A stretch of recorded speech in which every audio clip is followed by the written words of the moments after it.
Hi girls, we have a mission today. What's going on, Mr. George? What's the problem?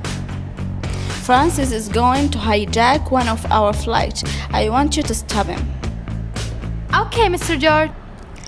They think we're gonna hijack one of their flights, but we are not. Ha ha ha. We will Bulgaria their secret place. Then we're gonna take their bus as a hostage. This is perfect plan. Yes, it is, Danny. Yes, it is. We know your plan, Francis. We're smarter than you think.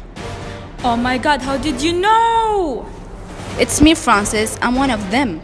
You can't run from us. You're under arrest. Sorry, Francis. That's my duty. We need to keep our country safe. Oh my God, I put myself in a big trouble.